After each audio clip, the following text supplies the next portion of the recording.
Hello दोस्तों, जय हिंद, नमस्कार। मैं रमेश यादव आप सभी का स्वागत करता हूं study with Ramesh Yadav YouTube channel पर। हमने जो सीरीज चलाई हुई है करंट अफेयर की, उसी के को आगे बढ़ाते हुए आज 9 फरवरी 2024 का करंट अफेयर की क्लास है। उम्मीद करता हूं अभी तक जो क्लासेज हुई हैं वो आपको पसंद आई होंगी, और आज की क्लास अगर पसंद आती है तो लाइक करें, शेयर करें और चैनल को सब्सक्राइब जरूर करें।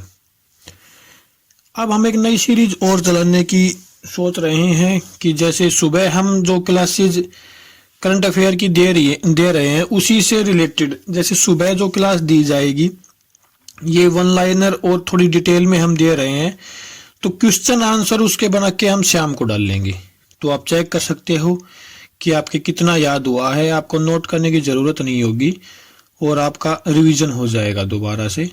तो शाम को क्वेश्चन आंसर की क्लास और डाली जाएगी। तो सलाह है मेरी, आज से हम उसको शुरू कर देंगे, कोशिश यही रहेगी। तो चलिए आज की क्लास शुरू करते हैं। 9 फरवरी 2024 का current affair. Point number 1, Antarctica वैज्ञानिक अध्ययन के लिए चीन ने किया क्विनलिंग स्टेशन का अनावरण। तो अंटार्कटिका आपको पता ही है, हमारे पूरी पृथ्वी के दक्षिण जो सबसे दक्षिणी महाद्वीप है जहां बर्फ जमी रहती है, तो वो महाद्वीप है। वहां पे वैज्ञानिक अध्ययन के लिए सभी देश अपने अपने स्टेशन स्थापित करते रहते हैं। तो अभी हाल ही में चीन ने किया है। नाम क्या है? Qinling station. तो चीन ने अभी अपना स्टेशन स्थापित किया है, नाम है क्विनलिंग स्टेशन। कहाँ किया है? अंटार्कटिका महाद्वीप में। चीन ने अपने नवीनतम अंटार्कटिक अनुसंधान केंद्र क्विनलिंग सुविधा का अनावरण किया है, जो रोस सागर में इनएक्सप्रेसिबल द्वीप पर स्थित है, जो महाद्वीप पर इसका 5वां द्वीप है। तो देखो यहाँ पे बहुत सारे द्वीप भी हैं। कुछ ही जगह ऐसी है जो आज तक भी देखी नहीं गई है, क्योंकि दक्षिणी छोर पर है। बहुत दिनों तक यहाँ अंधेरा रहता है, बर्फ जमी रहती है।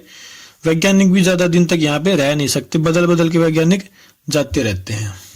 तो चलिए नेक्स्ट पॉइंट देखते हैं। पॉइंट नंबर 2, कैंसर का शीघ्र पता लगाने के लिए एम्स ने किया आयनकोलॉजी एआई का अनावरण। देखो आयनकोलॉजी क्या होता है? ये कैंसर से रिलेटेड ब्रांच होती है। और एआई आर्टिफिशियल इंटेलिजेंस, तो आर्टिफिशियल इंटेलिजेंस के द्वारा कैंसर का पता लगाया जाएगा। कहाँ स्थापित किया गया है? एम्स में स्थापित किया गया है। एम्स ने सीडीएसी के सहयोग से भारत में प्रचलित स्तन और डिम्ब ग्रंथि के कैंसर पर ध्यान केंद्रित करते हुए कैंसर का शीघ्र पता लगाने के लिए एक एआई प्लेटफॉर्म आयनकोलॉजी एआई का अनावरण किया है। तो ये किसके द्वारा किया गया है? एम्स के द्वारा किया गया है। चलिए नेक्स्ट पॉइंट देखते हैं। पॉइंट नंबर 3, कृषि मंत्री अर्जुन मुंडा ने पीएमएएफबीवाई के तहत प्रमुख पहल शुरू की। ये पीएमकेबीवाई क्या है? केंद्रीय मंत्री किसान कल्याण मंत्री अर्जुन मुंडा ने 8 फरवरी 2024 को नई दिल्ली में प्रधानमंत्री फसल बीमा योजना के तहत कई प्रमुख पहलों की शुरुआत की है। तो फसल बीमा योजना की जो अभी शुरुआत की गई है वो किसके द्वारा की गई है? अर्जुन मुंडा जी के द्वारा की गई है। नेक्स्ट पॉइंट देखते हैं। पॉइंट नंबर 4, विश्व दलहन दिवस 2024। तो विश्व दलहन दिवस 10 फरवरी 2024 को मनाया जा रहा है, जो कि आज है। तो दलहन में दालें आती है, जैसे मूंग मसूर हो गया, चना हो गया और सोयाबीन हो गया। ये सभी दालें हैं जो हाई प्रोटीन की चीजें होती हैं। तो प्रोटीन हमारे शरीर के लिए बहुत जरूरी है और लेना चाहिए।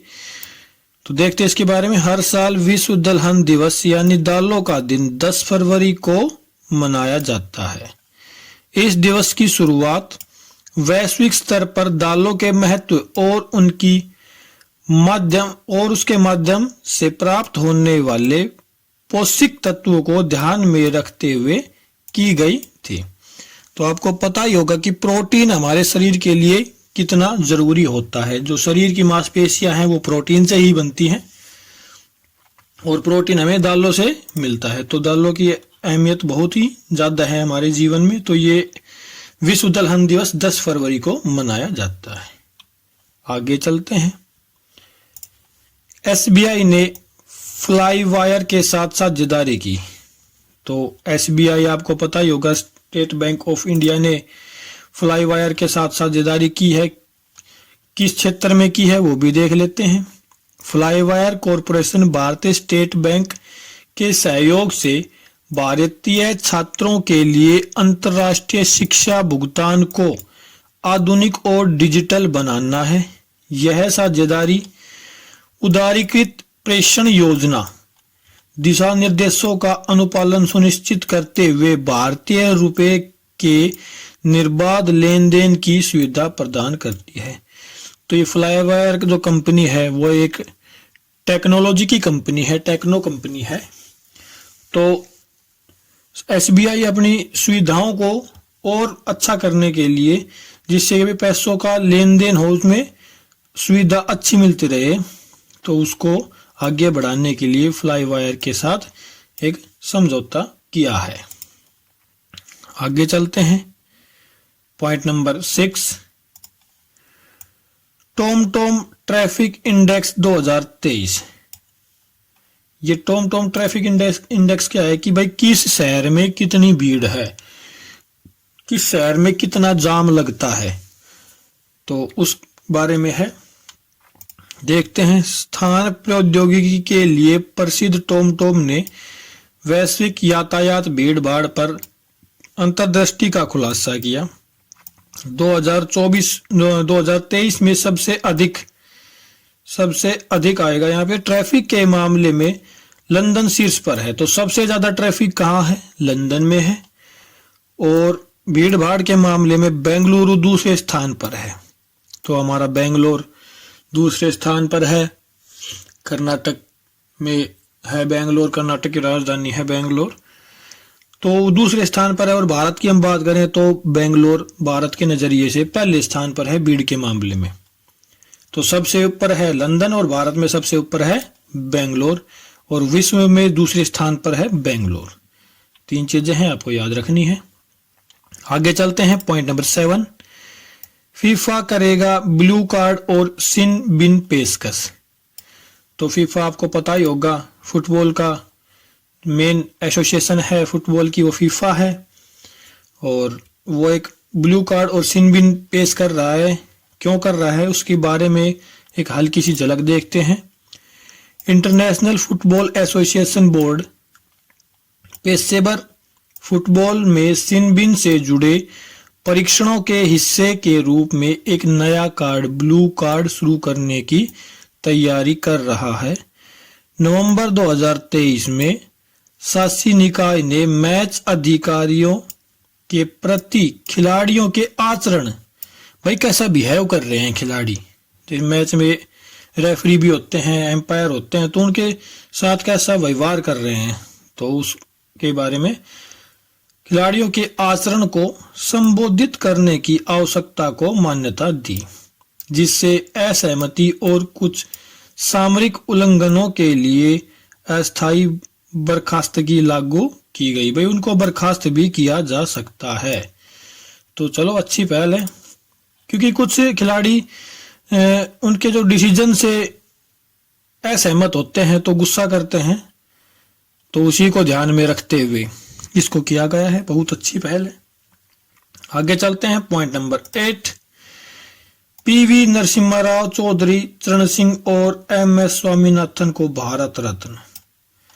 तो पीवी नरसिम्हा राव हमारे पूर्व प्रधानमंत्री रहे हैं। चौधरी चरण सिंह भी पूर्व प्रधानमंत्री रहे हैं। MS स्वामीनाथन जिन्होंने हरित क्रांति भारत में लेके आए थे, MS स्वामीनाथन जी, तो इनको भारत रत्न मिलेगा। तो देखते हैं, बहुत बड़ी बात है। भारत रत्न सबसे बड़ा नागरिक सम्मान है भारत का। और अब की बार मैंने एक क्वेश्चन कराया भी था, तो आप कमेंट करके बताएं कि इनके अलावा और किनको भारत रत्न मिल रहा है अब की बार। थोड़ा इशारे में बता देता हूं, बीजेपी से उनका संबंध है, तो आप कमेंट करके जरूर बताएं।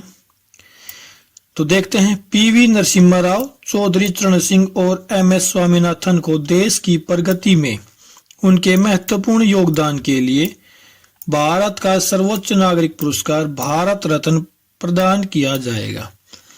तो मैं बता ही चुका हूं, ये हमारे प्रधानमंत्री हैं दोनों, और MS स्वामीनाथन जी हरित क्रांति लेके आए थे भारत में, जिससे गेहूं, सबसे ज्यादा गेहूं के उत्पादन में वृद्धि हुई थी।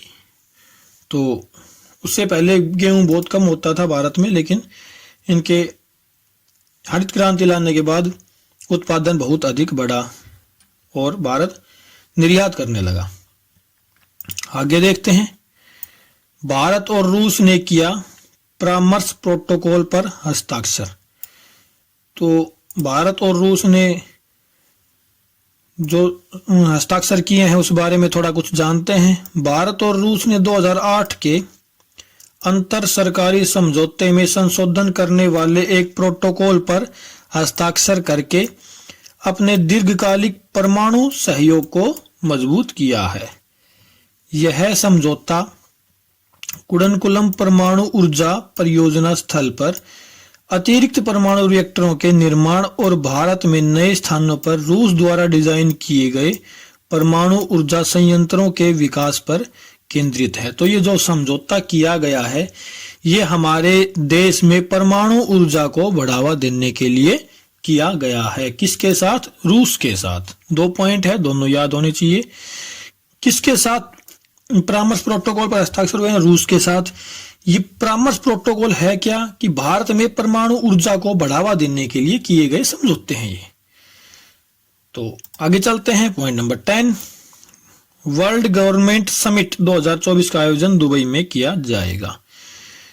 तो इंपॉर्टेंट क्वेश्चन रहेगा कि वर्ल्ड गवर्नमेंट समिट 2024 दुबई में भारत से कौन हिस्सा ले रहा है? साल 2024 का वर्ल्ड गवर्नमेंट समिट दुबई में होने जा रहा है। इस आयोजन में दुनिया की तमाम बड़ी हस्तियां हिस्सा लेने वाली हैं। जानकारी के मुताबिक इस लिस्ट में भारतीय प्रधानमंत्री नरेंद्र मोदी के अलावा सुपरस्टार शाहरुख खान भी अपने देश का प्रतिनिधित्व करेंगे। तो अभी कंफर्म नहीं हुआ है, लेकिन प्रधानमंत्री मोदी जी तो जाएंगे ही। तो 2024 का जो वर्ल्ड गवर्नमेंट समिट है वो दुबई में किया जाएगा। तो कैसी लगी आज की क्लास? उम्मीद करता हूं आपको पसंद आएगी। और आज से ही हम शुरू कर रहे हैं, शाम को क्लास मिलेगी आपको इसके क्वेश्चन आंसर की। सुबह आप उठ के इसको पढ़िए और दिन में आप कुछ भी पढ़े, और शाम को सोते टाइम जो क्वेश्चन 10 क्वेश्चन 15 क्वेश्चन जो भी क्वेश्चन बनेंगे वो आप ऑप्शन वाइज उन क्वेश्चनों को अटेम्प्ट कीजिए। 10 मिनट 12 मिनट की वीडियो मिलेगी, तो उससे आपका रिवीजन भी हो जाएगा, आपको नोट करने की कहीं जरूरत नहीं होगी और आपको याद भी जल्दी हो जाएगा। तो आज से वो सीरीज हम शुरू कर रहे हैं। उम्मीद करता हूँ आपको वो भी पसंद आएगी। अगर पसंद आती है तो लाइक करें, शेयर करें और चैनल को सब्सक्राइब जरूर करें, जिससे हमें मोटिवेशन मिलता रहे और हम आगे भी अच्छा काम करके दिखाएं। तो आज के लिए इतना ही। Thank you very much class देखने के लिए। आपका बहुत बहुत धन्यवाद।